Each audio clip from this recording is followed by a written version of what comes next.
پیدائش دوسرا باب۔ سو آسمان اور زمین اور ان کے کل لشکر کا بنانا ختم ہوا، اور خدا نے اپنے کام کو جسے وہ کرتا تھا 7ویں دن ختم کیا، اور اپنے سارے کام سے جسے وہ کر رہا تھا 7ویں دن فارغ ہوا۔ اور خدا نے 7ویں دن کو برکت دی اور اسے مقدس ٹھہرایا، کیونکہ اس میں خدا ساری کائنات سے جسے اس نے پیدا کیا اور بنایا فارغ ہوا۔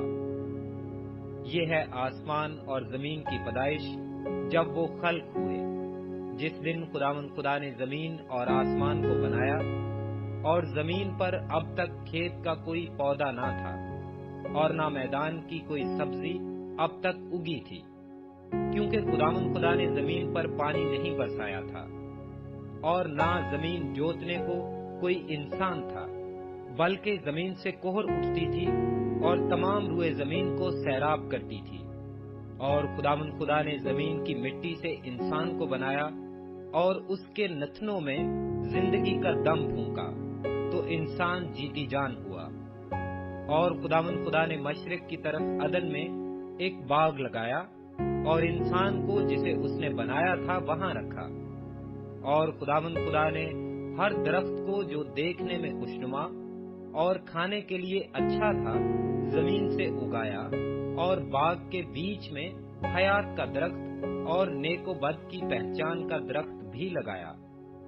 اور عدن سے ایک دریا باغ کے سیراب کرنے کو نکلا، اور وہاں سے 4 ندیوں میں تقسیم ہوا۔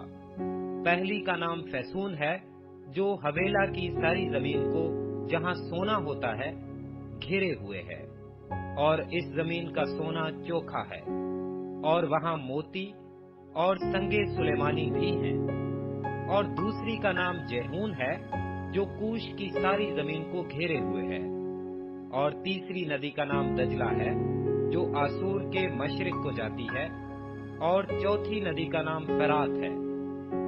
اور خدا نے آدم کو لے کر باغ عدن میں رکھا کہ اس کی باغبانی اور نگہبانی کرے۔ اور خدا نے آدم کو حکم دیا اور کہا کہ تو باغ کے ہر درخت کا پھل بے روک ٹوک کھا سکتا ہے، لیکن نیک و بد کی پہچان کے درخت کا کبھی نہ کھانا، کیونکہ جس روز تو نے اس میں سے کھایا تو مرا۔ اور خدا نے کہا کہ آدم کا اکیلا رہنا اچھا نہیں، میں اس کے لیے ایک مددگار اس کی مانند بناؤں گا۔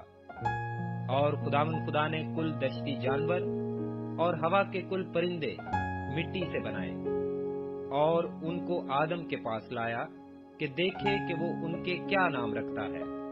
اور آدم نے جس جانور کو جو کہا وہی اس کا نام ٹھہرا۔ اور آدم نے کل چوپایوں اور ہوا کے پرندوں اور کل دشتی جانوروں کے نام رکھے، پر آدم کے لیے کوئی مددگار اس کی مانند نہ ملا۔ اور خدا نے آدم پر گہری نیند بھیجی، اور وہ سو گیا، اور اس نے اس کی پسلیوں میں سے ایک کو نکال لیا اور اس کی جگہ گوشت بھر دیا۔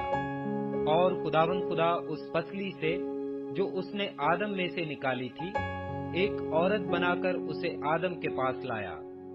اور آدم نے کہا کہ یہ تو اب میری ہڈیوں میں سے ہڈی اور میرے گوشت میں سے گوشت ہے، اس لیے وہ ناری کہلائے گی، کیونکہ وہ نر سے نکالی گئی۔ اس واسطے مرد اپنے ماں باپ کو چھوڑے گا اور اپنی بیوی سے ملا رہے گا، اور وہ ایک تن ہوں گے۔